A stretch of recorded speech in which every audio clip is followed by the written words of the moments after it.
reading this, it means that everyone is dead, and all stuffed into suits and shipped out to another location. It also means this may be the scariest game you'll ever play. In 2014, a game was released that would go on to become one of the most well-known gaming franchises of all time, one that would also go on to earn the title of the scariest game. Five Nights at Freddy's is what was presented to gamers upon release, as a point-and-click survival horror game, but this short description does the game no justice, as the game would ultimately go on to shape the landscape of not just indie horror, but gaming as a whole. Five Nights at Freddy's 1 was the first, and in my opinion, the best of the nearly 10 installment franchise. This has a lot to do with the fact that the game was simple, a quality that many games today seem to lack that may just be what they're missing their mark on, as this game was so simple to the point where it was perfect.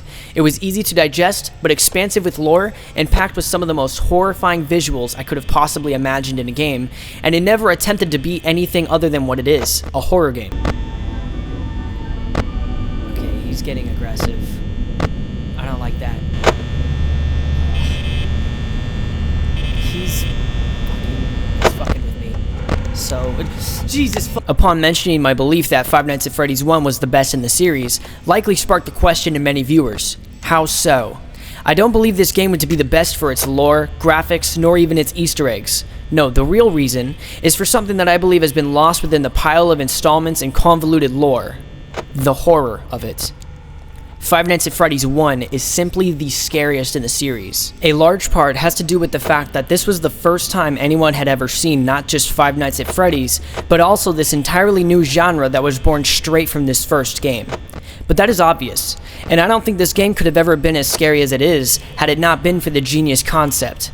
And it really is genius. Think about it. We all have had a fear at some point in our lives where children's animatronic characters just scared the living shit out of us. This was seemingly the first game that had ever taken advantage of that almost primal fear a child has upon laying eyes on a cold, lifeless thing, attempting to just be something that it's simply not. Oh, and by the way, if you don't feel up to the task, your only other escape is on the other end of the building, whose only route of access is through the two halls that corner you until 6 a.m. But don't get stingy with your power. I mean, one good shine of your lights will reveal the real issue with that. These shots are eerie.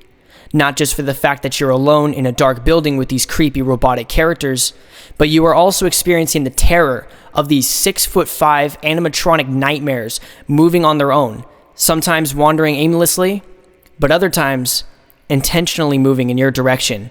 And if things weren't bad enough for you, the doors you're expected to use to defend yourself are meant to keep away something dangerous. Keeping an eye on these characters is integral to the survival early on in the week, as despite the circumstances, the use of your cameras make your situation feel less dire than it really is. But at the end of the night, your cameras won't be able to prevent the worst that will come to pass.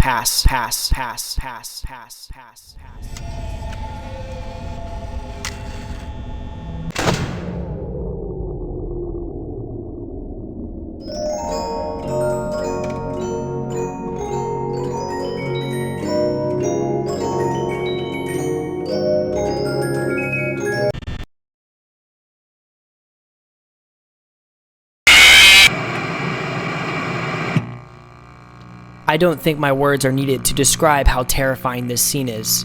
And yet somehow, it was your fault. The splash screen following your death shows human eyeballs popping out of a Freddy Fazbear head, a stark callback to a simpler time when someone was there to warn you, and how drastic your situation had become. The only parts of you that would likely see the light of day again would be your eyeballs and teeth that pop out the front of the mask.